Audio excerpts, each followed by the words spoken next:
Season of মিস্টস, শরৎ হচ্ছে কুয়াশার ঋতু। শরতে চারিদিকে হালকা কুয়াশা জমে। অ্যান্ড মেলো ফ্রুটফুলনেস, আর গাছপালা সব মজার মজার মিষ্টি ফলে ভরে যায়। এখানে মেলো বলতে পেকে যাওয়া, পাকা। ফ্রুটফুলনেস বলতে ফুলের প্রাচুর্য। Close Vasam friend of the maturing সান, শরৎ আর সূর্য হলো খুব ভালো বন্ধু। এখানে ম্যাচুরিং বলতে পূর্ণতা প্রদানকারী, অর্থাৎ সূর্য তার রোদ দিয়ে ফলগুলোকে পাকাতে সাহায্য করে, তাই কবি সূর্যকে ম্যাচুরিং বলছেন, পূর্ণতা প্রদানকারী। কনস্পায়ারিং উইথ হিম, শরৎ আর সূর্য মিলে গোপনে পরিকল্পনা করছে। এখানে কনস্পায়ারিং মানে গোপনে পরিকল্পনা করা। কি পরিকল্পনা করছে? How to load and blush with fruit the vines, চলো আমরা সব গাছে অনেক অনেক ফল দিয়ে ভরে দিই। দ্যাট রাউন্ড দ্য ট্যাচিপস রান, যাতে এত ফল হয় যে ঘরবাড়ির দেওয়াল বেয়ে ওঠা লতাগুলাও ফলের বারে নুয়ে পড়ে। এখানে ট্যাচিপস মানে গড়ের ছাদের কিনারা, যেখান থেকে লতা পাতা নিচে ঝুলে থাকে। To bend with apples the mossed cottage trees, আপেল গাছে এত আপেল ধরাবো যে গাছের ডালগুলো নুয়ে পড়বে। And fill all fruit with ripeness to the core, শুধু ফল ধরাবো না, বরং ফলের ভেতরটাকেও একদম পেকে তুলে নরম আর মিষ্টি করে দেব। এখানে রাইপনেস বলতে পেকে তোলা, টু দ্য কোর মানে ভেতর পর্যন্ত, ভেতরের অংশে। টু সুয়েল দ্য গোট, এখানে গোট মানে লাউ, কুমড়ো, কুমড়োকে একদম মোটা তাজা করে দেব। And plump the hazel shells with a sweet kernel, আর ছোট ছোট বাদামগুলোর ভেতরটাও মিষ্টি বা সুস্বাদু করে তুলব। এখানে কার্নেল মানে বাদামের ভেতরের অংশ। To set budding more and still more, অনেক বেশি বেশি ফুল ফোটাবো।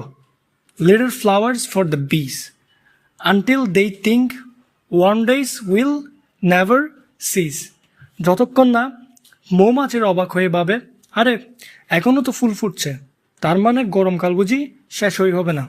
For summer has overbrimmed their clammy cells, কারণ মৌমাছির চাকগুলো আগেই মধুর রসে পুরো ভর্তি হয়ে থাকবে।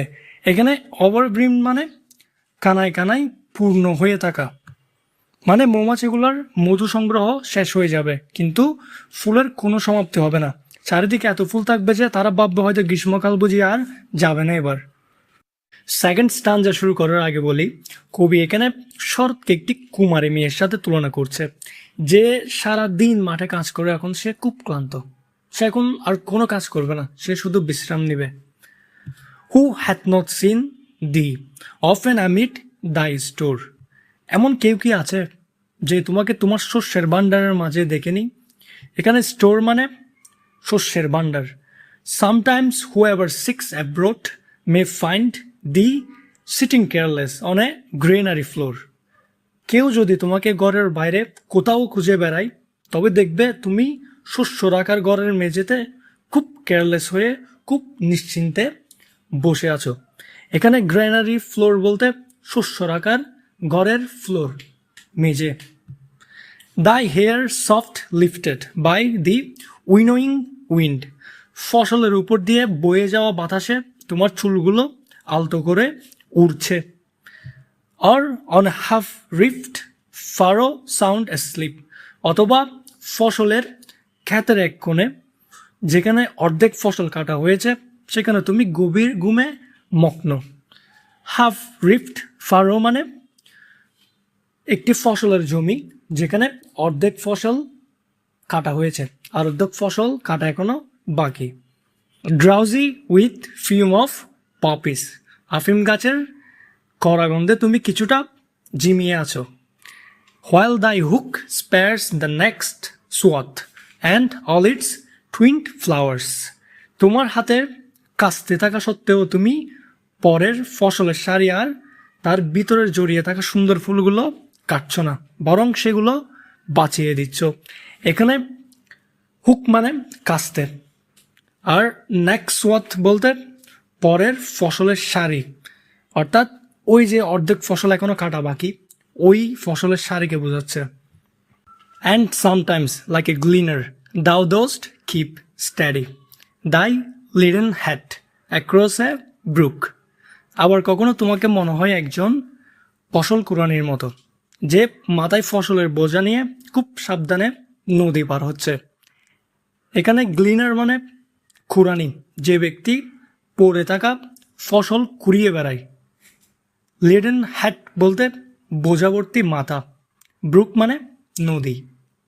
Or by a cider press with patient look, অথবা তুমি ফলের রস বের করার যন্ত্রের পাশে শান্ত হয়ে বসে আছো।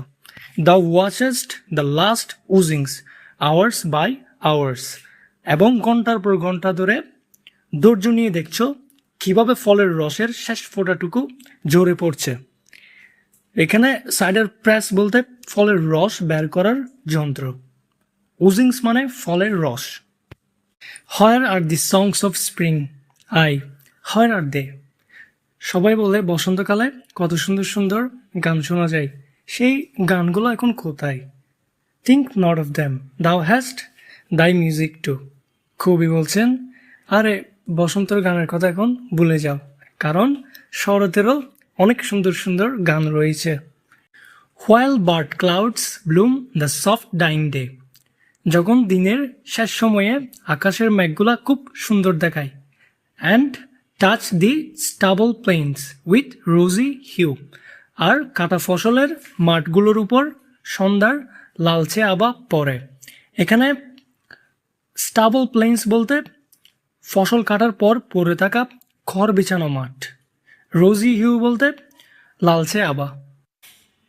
দেন in a wailful choir the small gnats mourn among the river sallows, তখন নদীর ধারের গাছগুলোর পাশে ছোট ছোট পোকাগুলা দল বেঁধে এমনভাবে আওয়াজ করে মনে হয় যেন তারা খুব করুণ সুরে গাইছে। এখানে ওয়েলফুল কোয়ার মানে করুণ সুরে গাওয়া এক গায়ক দলের মতো। আর রিভার স্যালোস বলতে নদীর ধারের গাছ। Borne aloft or sinking as the light wind lives or dies, বাতাস যখন বয় তখন তারা বাতাসের সাথে উপরে উড়ে যায় পোকারা, আর বাতাস থেমে গেলে তারা নিচে নেমে আসে। লিভস বলতে বাতাসের সাথে বয়ে যাওয়া, আর ডাইস বলতে যখন বাতাস চলে যায় তখন পোকাগুলা নিচে নেমে আসে। And full grown lambs loud bleat from hilly bourn, আবার পাহাড়ে বড় বড় বেড়াগুলা ডাকে। Hedge crickets sing and now with treble soft, জিজি পোকারা জিজি শব্দে গান করে।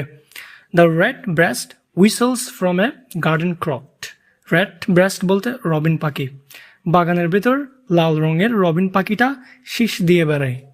And gathering swallows twitter in the skies, অর্থাৎ এখানে সোয়ালো হচ্ছে চড়ুই পাখি, আর আকাশে একদল চড়ুই পাখি কিচিরমিচির করে বেড়ায়।